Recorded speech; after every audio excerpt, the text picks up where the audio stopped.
ਸ਼ਹਿਜ਼ਾਦ ਖਾਨ, ਅੱਜ ਤੂੰ ਮੈਂ ਗੱਲ ਦੱਸ, ਅਗਰ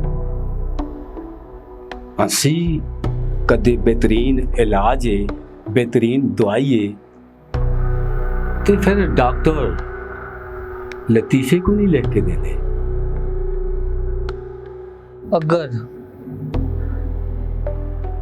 पैसे बूटियां ते नहीं लगते फिर बैंकां दी इतनी शाखां कौन? शहजाद खान, तू मैं गल दस, अगर टमाटर एक फल है, टमाटर एक फल है, ते फिर इसते जूस कैचअप को आखते हैं। इदरीस भाई, मन तुसी एक गल दसो, अगर